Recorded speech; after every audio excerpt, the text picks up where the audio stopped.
Lève-toi. Hey, ça obéit pas l'eau. Lève-toi. Lève-toi. Lève-toi et fais la différence. Ma fille, mon fils, par ta bonté, manifeste la gloire de Dieu. Vous pouvez vous asseoir. Amen. Seigneur, je veux vraiment que tu prennes toute la place ce matin pour le partage de cette parole. Que ce soit vraiment toi qui parles à tes enfants. C'est entre tes mains, Seigneur, en Jésus. Amen. Amen. Donc, lève-toi et fais la différence en te concentrant sur ce que Dieu fait et non pas sur ce qu'il ne fait pas. Bien souvent, on se concentre sur ce que Dieu n'a pas fait ou ce qu'il ne fait pas dans notre vie. Mais en fait, Dieu veut qu'on regarde à ce qu'il fait, de le remercier. Il va en faire encore plus. Amen. Plus qu'on regarde à Dieu, plus qu'on s'approche de lui, plus qu'on lui fait confiance, plus qu'il va déverser. Si je fais tout par moi-même, Dieu ne peut pas déverser parce qu'il dit, regarde, fais toi-même. Est-ce que vous me suivez? Je pense que c'est important. Ça. Ici, il y a un homme qui s'appelle Arthur Pink, que je ne connais pas du tout. Il lui a dit, beaucoup de chrétiens s'attendent à peu de Dieu, demandent peu et par conséquent reçoivent peu et se contentent de peu. Est-ce qu'on a un Dieu d'abondance? Comment ça se fait qu'on ne voit pas cette abondance? Il y a une raison. Okay? Et je me suis posé cette question-là. Je me dis, voyons, il me semble qu'on tire tout le temps. Comment on dit ça déjà? Tirer le diable par la queue, c'est ça. Je cherchais de manière à le dire, mais. C'est parce que tu l'as pas assez tiré par la queue. Ouais. On va tirer à l'âge à la place. Au fait, moi, je me rends compte que quand je me confie en Dieu, j'ai plus besoin de regarder à ça. Dieu s'en occupe de moi. Amen. Amen. Alors, on va regarder une histoire qui se passe dans l'Ancien Testament. C'est une histoire assez étonnante. OK? C'est dans 2 Rois 4, les versets 1 à 7. 2 Rois 4, les versets 1 à 7. Une femme d'entre les femmes des fils des prophètes cria à Élisée en disant, « Ton serviteur, mon mari, est mort. Et tu sais que ton serviteur craignait l'Éternel. Or, le créancier est venu pour prendre mes 2 enfants et en faire ses esclaves. » Est-ce qu'on peut pleinement réaliser, un matin, concevoir la grandeur du désespoir de cette pauvre femme-là? Son mari est mort, elle est maintenant dans une grande pauvreté, et sans une grande délivrance, elle va perdre ses 2 fils.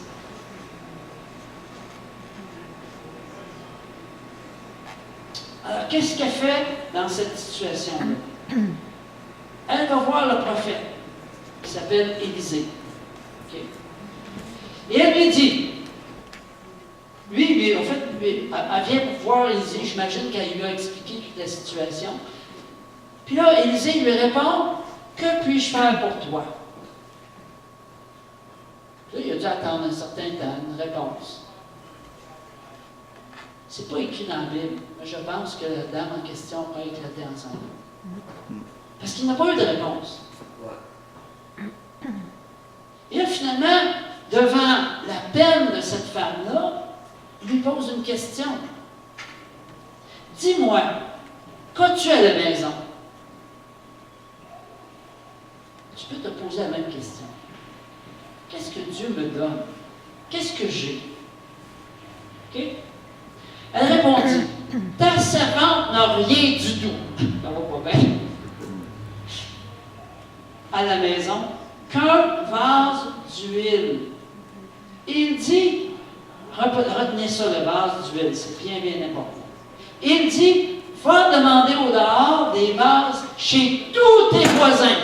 Pas juste certains, chez tout. Toute ta gang. Moi, je gesticule bien gros, ça vole partout.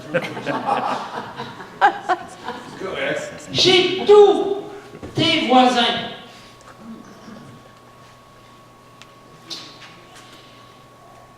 Je sais où je suis rendu. Des vases vides, c'est ça. Va chercher chez tous des voisins des vases vides.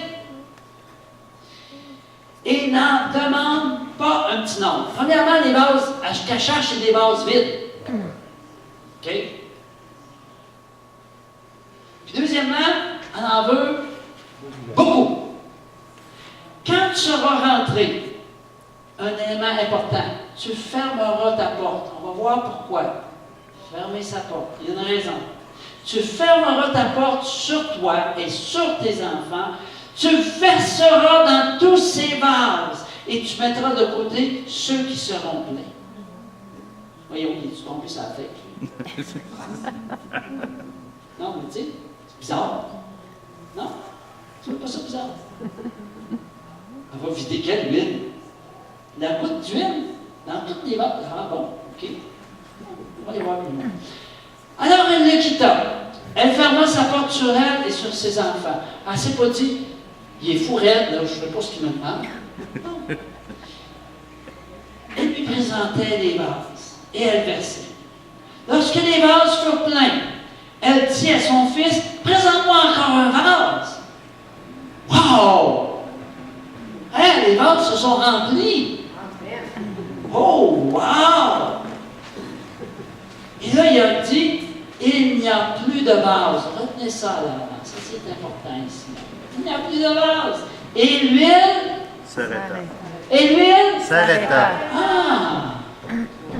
Elle alla le reporter à l'homme de Dieu et il dit, va prendre l'huile et paie ta dette.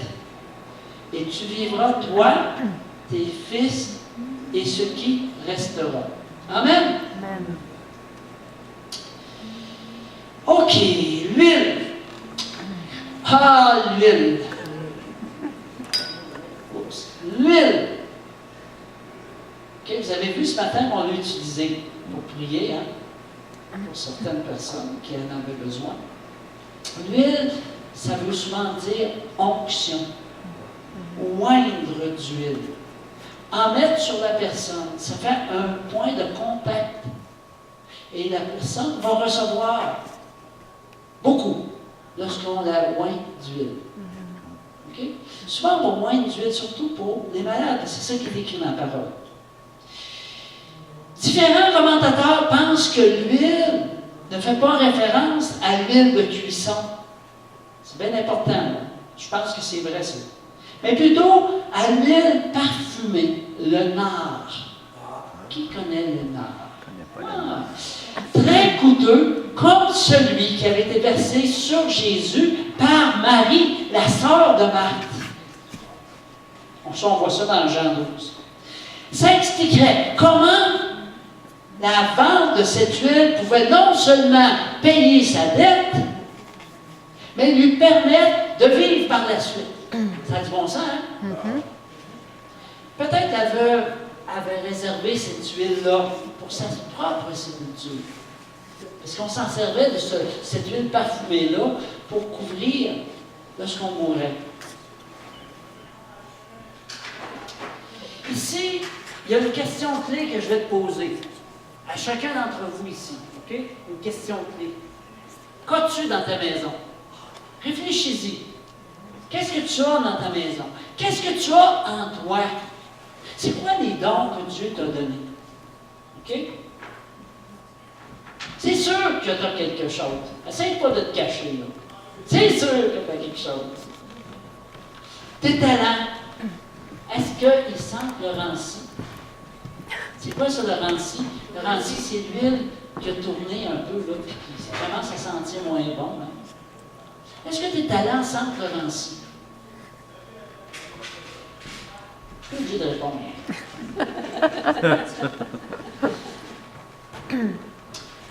La veuve, elle n'a rien. pour racheter ses enfants de la main de son créancier. Mais ce que ça dit littéralement dans cette parole-là, quand tu cherches la racine hébreu, c'est une goutte. C'était pas un flacon d'huile gros comme ça, là, rempli. C'était une goutte d'huile.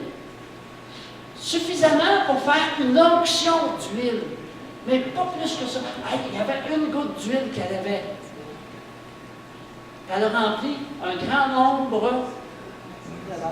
de vases. Oh! Peut-être trouves-tu que ton talent, c'est tout petit.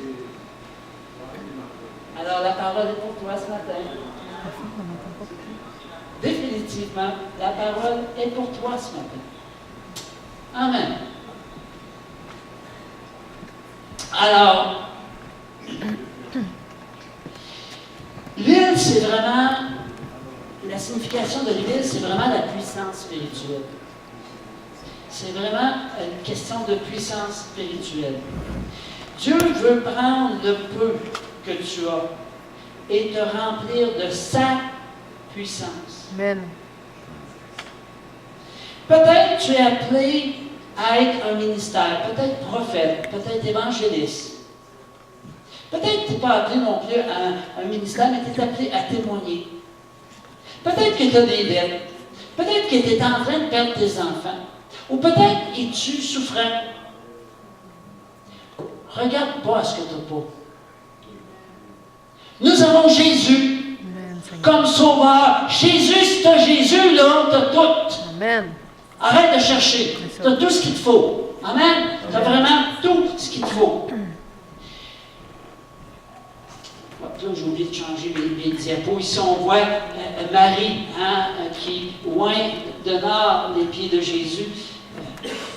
Est-ce que tu as quelques poissons et quelques pains? J'ai quelque chose à te dire. Dieu, c'est le Dieu des Miracle.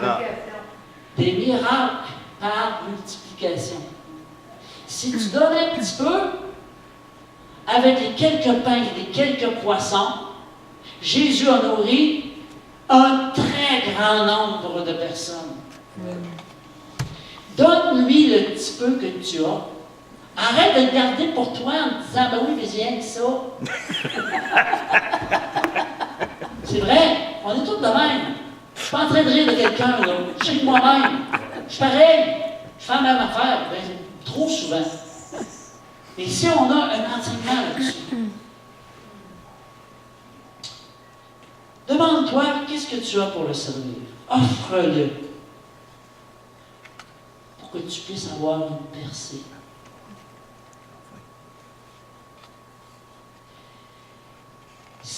Notre Dieu est le spécialiste de la multiplication. Amen, Seigneur. Ranime le don qui est en toi, comme le dit Paul à Timothée. Ranime le don. Dieu t'en a donné. Arrête de te cacher. Ranime le don. Et qu'on est fort pour se regarder le nombril. On regarde nos propres circonstances au lieu de porter nos regards sur Dieu. On est tous pareils. Puis Dieu dit, là, les petits pains que t'as, là, donne-moi les, tu vas voir, on va faire le boulanger avec. Ton petit poisson, une poissonnerie. Alléluia! Amen. Gloire à Dieu.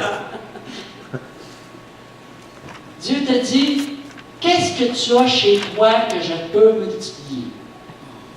Qu'est-ce que tu as chez toi que je peux multiplier? Est-ce que tu te sens vide? Sois rempli.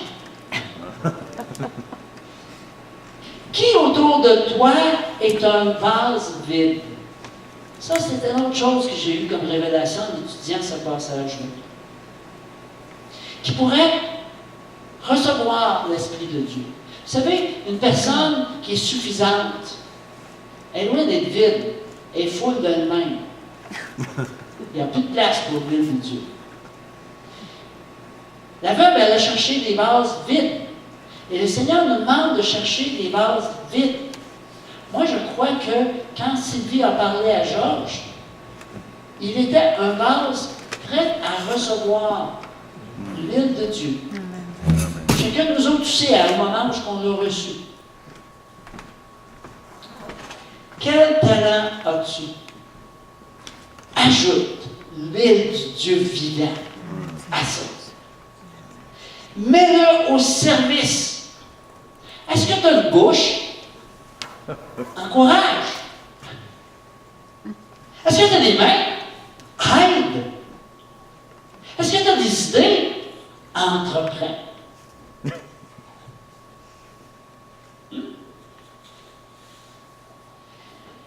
Bouge avec le peu que tu as. Ne te laisse pas devenir une victime de tes limitations. Et qu'on est bon, les Québécois, là-dessus. Oh, pauvre de moi! Ne te laisse pas devenir une victime de tes limitations. Ne laissons pas nos limitations, nos incapacités, j'avais envie de dire, nous infecter, nous affecter, nous influencer. Parce qu'à ce moment-là, là, Dieu ne pourra pas faire le miracle. Parce que tu ne regardes pas à lui, tu regardes à tes limitations. Focaliser sur nos incapacités ou nos limitations nourrit notre incrédulité. Si tu veux nourrir ta foi, là, commence à donner ce que tu as besoin. Si tu donnes juste ce que tu n'as pas besoin,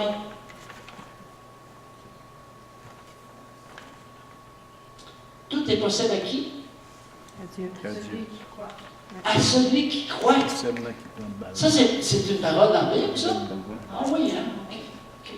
Il ne faut pas laisser ce que nous n'avons pas, ce que nous avons raté, notre passé nous faire oublier que Jésus vit en nous. Jésus vit en nous. Et que notre capacité vient de lui. Il ne faut pas oublier ça. Il te dit, qu'est-ce que tu as? Laisse Dieu le multiplier. Tu vas voir une percée surnaturelle. Exactement ce que tu as besoin. Veux-tu avoir une percée? Oui. Surnaturelle? Cette femme, est-ce qu'elle a douté? Non. Est-ce qu'elle a dit, Élisée, là, tu n'as fumé du bon? En tout cas, tu sais, je rigole, tu sais, je veux pas, je pense que c'est bon de rire de nous-mêmes. Moi, je ris de moi-même, là, en ce moment, parce que je suis comme ça aussi. Il faut que je me force, il faut que je me ramène. C'est pas pour rien que je vous emmène cette parole-là, c'est parce que ça m'a parlé en premier, là. OK, je peux vous le dire. Amen? Donc, comment se lever et faire la différence? En te concentrant sur ce que Dieu fait. Et il le fera. Il fera. Laisse la bonté de Dieu briller au travers de toi. La bonté de sa gloire. La gloire de Dieu s'étend au travers de sa bonté. Savez-vous ça? On va regarder ça tout de suite. Regardons bien à Moïse 33, 18. Il n'est pas très long, mais il y a un mot qui est très grand, très gros. Exode. Moïse dit, fais-moi voir ta gloire. Bonne question. Ou bonne, c'est pas une question, mais affirmation. Mais cherche quelque chose de bon. Fais-moi voir ta gloire. Wow! C'est quoi ça, la gloire? C'est quoi la gloire? On dit ça, là. Fais-moi voir ta gloire. On sait-tu qu'est-ce qu'on demande? C'est la puissance, c'est la présence de Dieu. OK. Amen. Y a-t-il d'autres questions? D'autres réponses? Sa force à travers de la vie du monde. Oui. Oui. Sa grandeur. Ça fait. Ça fait. Au fait, la gloire, c'est de rendre honneur.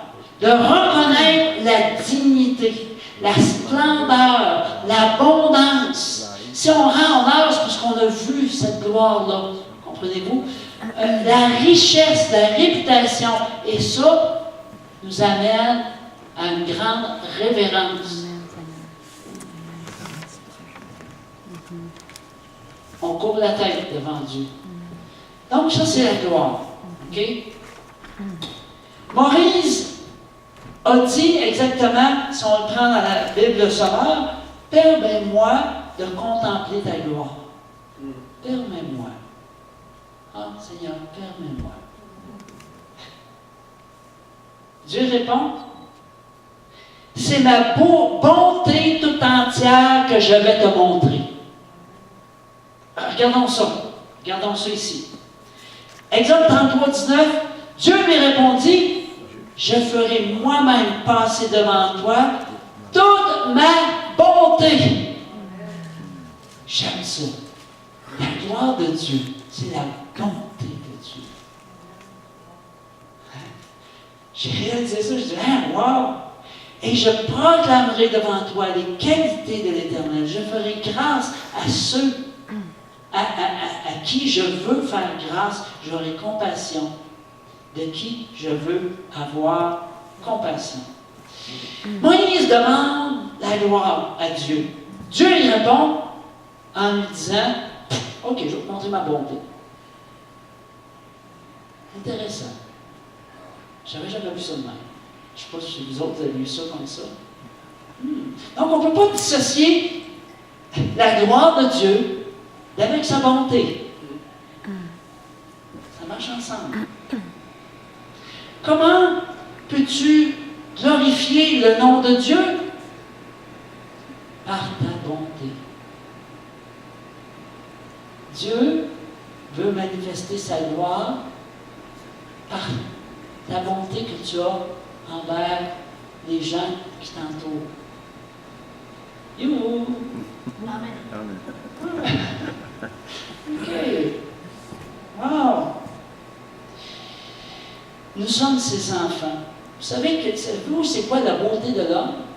Comment on reconnaît la beauté de l'homme? Par sa bonté. Par sa bonté. Ah, il y a une connexion ici, hein? Ça, c'est dans... C'est où déjà? Ça, c'est en Proverbe, en quelque part.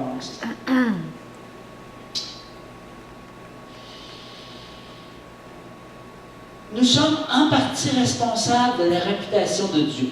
Vous avez trouvé ça drôle, là? En manifestant cette bonté divine en nous. Nous sommes responsables de faire briller sa gloire par la bonté que nous manifestons. Allons voir encore un petit peu plus loin. Notre beau Moïse, qui après avoir demandé de voir la gloire de Dieu, il descend, il est allé dans la montagne, puis là il descend de la montagne du Sinaï, et il y a les deux tables de témoignage dans sa main. En descendant, C'est revenu. Il joue trop après, putain. Ah non. Julie, tu joues trop. en descendant de la montagne, il ne savait pas que la peau de son visage rayonnait parce qu'il avait parlé avec l'Éternel. Wow. Tu parles-tu avec l'Éternel? Hein, prends-tu du temps avec lui? Tu veux-tu rayonner? Oh. Parce qu'il avait parlé avec l'Éternel. Aaron et tous les enfants d'Israël regardèrent Moïse, et voici la peau de son visage rayonnait. Et ils craignaient de s'approcher de lui. Hey, c'était tellement impressionnant. Tu peux-tu imaginer, là? Une étoile qui descend de la montagne. Peut-être un soleil, je ne sais pas. Wow! Wow! La peau rayonnante. C'est la bonté de Dieu qui fait rayonner la face de Moïse. Wow. Vous pouvez voir à quoi ça ressemble, hein? Ouais. Ah, vous y avez pensé, vous allez dire, à quoi ça prend ce temps, ça? C'est bon. C'est la bonté de Dieu qui fait briller sa gloire. Quand nous réalisons la bonté de Dieu, ça se répand autour de nous. et notre vase Déborde. déborde Déverse. dans les cœurs autour de nous. Ça déborde. Amen. Et on peut verser quand ça déborde. La bonté de Dieu révèle qui il est. Es-tu prêt à laisser Dieu agir en toi? Que ta bonté fasse voir la gloire du Seigneur. Ah, c'est un défi, hein? C'est un défi. Je pense qu'à travers les paniers partage, on atteint un peu ça. Amen? Oui. La bonté de Dieu te rend lumineux. Le monde a besoin de lumière. On est dans un temps tellement ténébreux. Puis comme a dit tantôt Rita, il va y avoir un temps encore plus ténébreux pendant quelques jours. On ne sait pas quand est-ce que ça va arriver. Peut-être pas demain, peut-être pas l'année prochaine. On ne sait pas. Mais en quelque part, be ready. On va être prêt. Sois prêt. Ça, tout le monde le comprend en français. Qu'est-ce que nous dit Matthieu 5, 14? Vous êtes quoi? La lumière du monde. Une ville située au sommet d'une colline n'échappe pas au regard. Fait que, commençons à faire éclairer cette lumière-là ailleurs que dans notre salon ou dans notre cuisine. Des fois au dépanneur.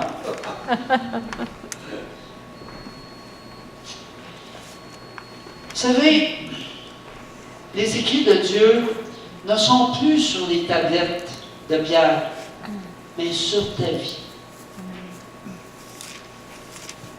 Les écrits de Dieu sont écrits dans ton cœur.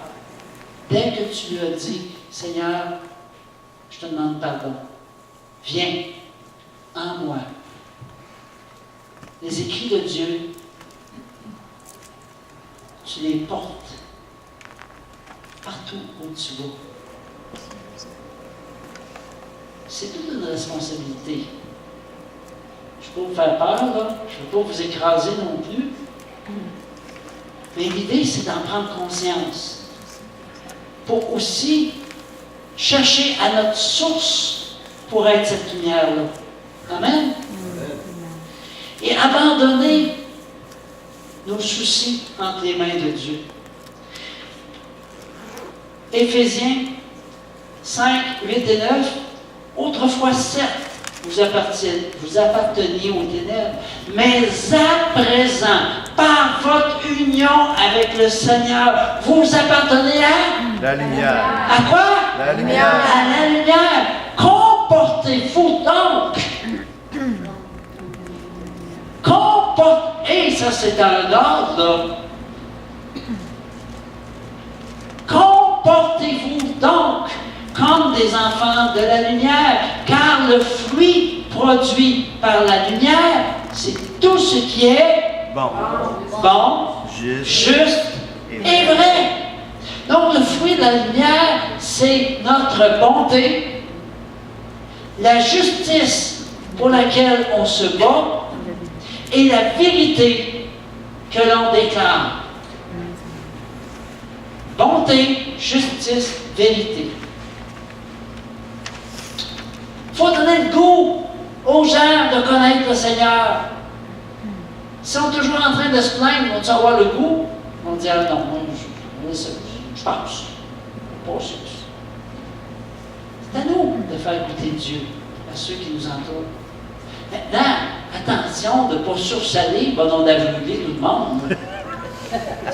Oui, tu peux saler un peu là, la soupe, là, mais passe pas à salière dedans. Vas-y avec discernement un petit peu. Là. Prends pas ton spot et le mettre dans les yeux de la personne et dis tiens, toi! OK? Je me sens drôle un peu à matin, dans le sens que je sens qu'il y a beaucoup d'humour, mais Dieu veut, à travers cet humour-là, nous parler. OK? C'est pas que je ris de quelqu'un, surtout pas là. Pensez pas ça, c'est vraiment pas ça. Donc, tu as le goût, la saveur de ta bonté. À quoi tu goûtes? Regarde si tu es bon. C'est ça que tu vois. Toutes les bontés que tu fais autour de toi. Les gens seront touchés par ta bonté qui va se manifester de ton cœur. 1 Pierre 2:3. Puisque vous avez goûté combien le Seigneur est bon. Puisque vous avez goûté, faites donc goûter. Vous autres, vous savez que c'est bon. Si vous le savez, partagez. C'est un beau grand cadeau, là. Puis tu sais que ce cadeau-là, il est donné gratuitement. Tu sais, des fois, là, par Facebook, tout le monde nous dit « Hey, il y a tel tirage, là, tu risques de gagner ça. » Avec Dieu, c'est pas tu risques de gagner. C'est tu as gagné. Amen. Avant même de commencer à parler. Amen. Oui, non. Alléluia. Donc, Dieu est bon. Mais il n'est pas juste du bon. Il y a du goût. Il y a de la saveur. Dieu, là, il y a de la saveur. J'aime ça. Quand on rentre dans sa présence, là, pas avec toutes tes préoccupations, pas avec tous tes fardeaux, pas avec tous tes manques, mais rentre dans sa présence en regardant combien il a été bon pour toi jusqu'à maintenant. Compte les bienfaits de Dieu. Je ne vous chanterai pas, là. Ils vont compte-les. Prends le temps de regarder comment Dieu a été bon. Je t'invite à tremper dans la bonté de l'Éternel, de mijoter dans ses révélations, de te laisser infuser de sa puissance. Amen. Hey, trempe dedans. Ah oui. Alléluia. Amen. Cherche des vases vides autour de toi. Il y en a certainement. C'est dur à trouver aujourd'hui au Québec. En Afrique, il y en a plus. Des gens là qui sont vides, qui sont prêts à recevoir le Seigneur, sont rares au Québec. En Haïti, on voit ça beaucoup plus facilement, je pense. Des gens qui sont prêts à recevoir le Seigneur. Mais cherche. C'est seulement quand nous sommes vidés de notre orgueil, de notre incrédulité, de notre propre justice et d'un faux sentiment d'autosuffisance qu'on peut recevoir pleinement la petite goutte d'huile qui va se transformer en un grand nombre de vases pleins d'une âme parfumée qui a un grand prix. J'aime ça. Ah. Dans notre relation intime avec Dieu, laissons couler cette huile-là dans nos vases, afin qu'on puisse déborder sur les autres qui en ont tellement besoin. Alors, remarquons une chose, cette femme-là devait fermer sa porte. Ça, je trouve ça intéressant. C'était pas rien que parce qu'elle fermait sa porte par habitude. Le prophète lui a dit, ferme ta porte sur toi et tes enfants. Pourquoi ferme ta porte? Moi, je pense que pendant que l'huile coulait, vraiment qu'il y avait de la prière. Une prière nouvelle. La veuve qui voyait cette huile de grand prix qui coulait, puis qui coulait, puis qui coulait, puis qui coulait, amène-en un autre. Coule, un autre, coule, un autre. La seule limite, c'est quand il n'y a eu plus de vase. Continue à chercher des vases vides si tu veux que l'huile coule. Comprenez-vous, là? Ça, c'est important, ce que je viens de dire. Ça, c'est vraiment une révélation. Si tu ne cherches plus d'huile, c'est-à-dire de vase vide, l'huile va arrêter. Et c'est ce que, malheureusement, beaucoup de chrétiens ont fait. Là, se demandent, Seigneur, pourquoi il n'y a plus d'huile? On sent pas ton parfum. Moi, je me souviens d'une fois dans l'autre local ici, on était dans un temps de prière. Puis, je ne sais pas qui l'a dit en premier, je ne me rappelle pas, mais on a tous senti le parfum de la rose. Ah oui. Oui, je me Vous étiez souviens. là, hein? Oui, oui, je me souviens. On a tous senti C'était le spécial. parfum de la rose. On s'est mis sans parler, puis on a dit « Wow! » C'est surnaturel. Dieu est un Dieu de surnaturel. Il ne faut pas s'attendre rien qu'au naturel. On a de la misère à croire ces choses-là. Je vous le raconte parce que ça s'est passé, puis c'est le fun parce qu'il y avait Rita aussi. France et Carl étaient là aussi. Je ne me rappelle pas qui d'autre qui était là. Nancy était là aussi. Oui, Nancy, oui. Je me demande si Gaëtan n'était pas là aussi. En tout cas. Lisa, oui, c'est ça. Oui. Amen. Ferme la porte sur toi dans l'intimité. Puis là, laisse sortir des paroles, des chants qui sortent vraiment du cœur de Dieu.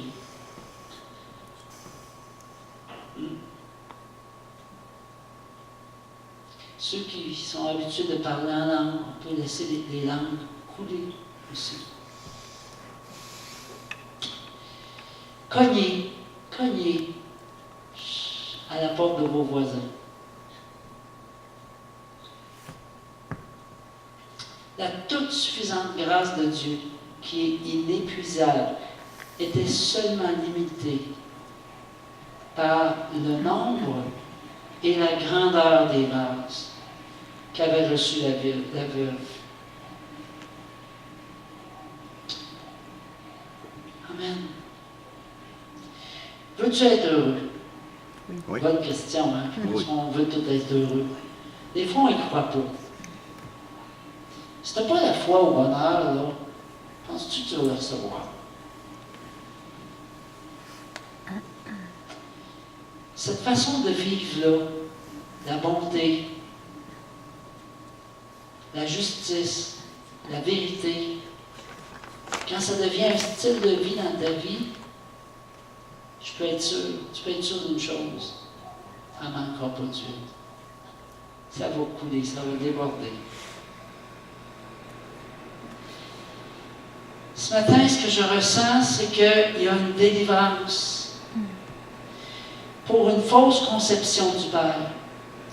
Ici, il y a certaines personnes qui regardent Dieu, le Père, mais ne comprennent pas.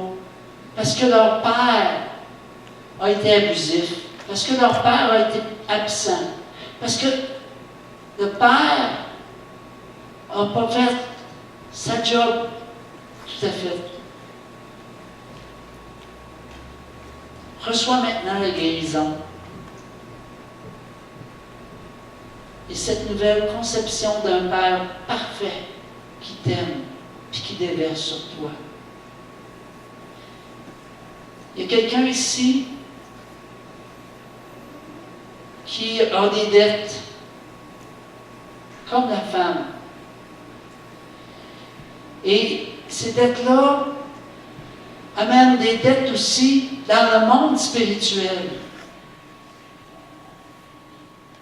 Le Seigneur te dit ce matin, déverse le peu que tu as devant moi et tu verras comment je vais ouvrir les écluses des cieux pour toi.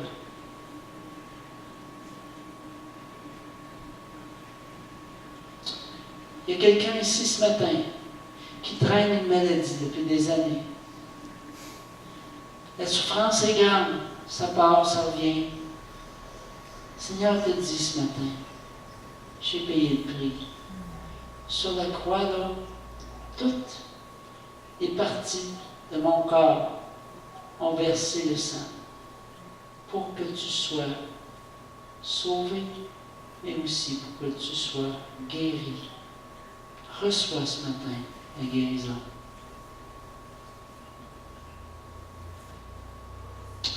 Adressons-nous ce matin à celui qui est plus grand qu'Élisée.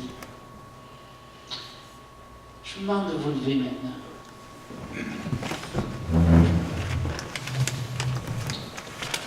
Je vais vous inviter à dire au Seigneur, voici ce que j'ai. Je te le donne. Et à nommer les talents que Dieu vous donne. Humblement. OK? Donc, on va le dire ensemble. Voici ce que j'ai. Voici ce que j'ai. Je te le donne. Je te le donne. Voici mes talents. Voici mes talents. Vous pouvez les nommer. Des fois, c'est difficile de trouver nos propres talents. Mais laissez Dieu vous inspirer sur les talents qui viennent. Tu peux le dire à basse voix devant Dieu.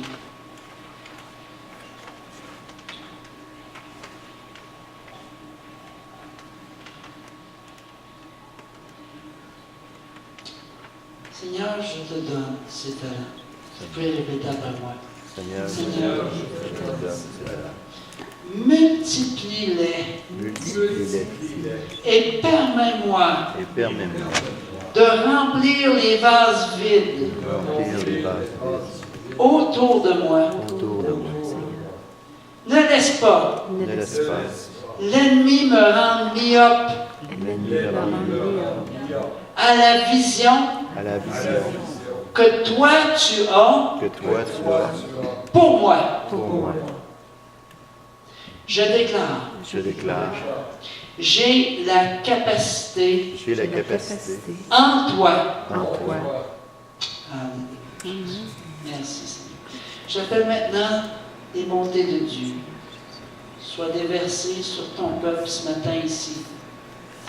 Soient multipliées dans la vie de chaque personne qui est ici, ceux qui n'ont pas pu se rendre ce matin.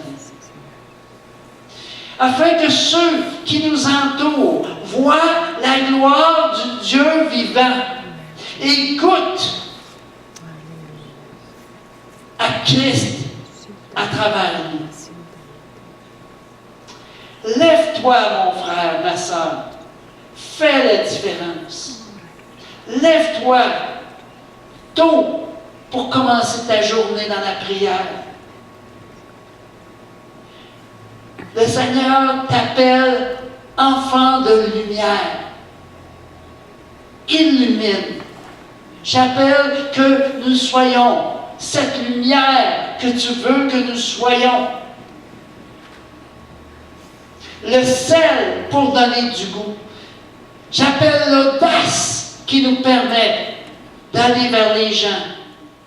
Et cet amour, cette compassion et cette écoute qui nous permet de partager ta parole. Sois rempli maintenant du Saint-Esprit. Rempli maintenant le Seigneur. Seigneur, remplis. Comme les disciples dans la chambre haute, remplis-nous afin que nous soyons zélés pour annoncer la bonne nouvelle.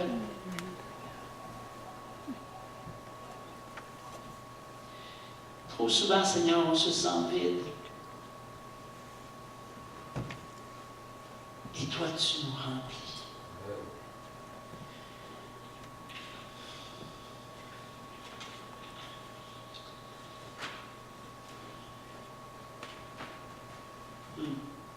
Ranime les dons maintenant. Ranime les dons, Seigneur. Ravive l'amour.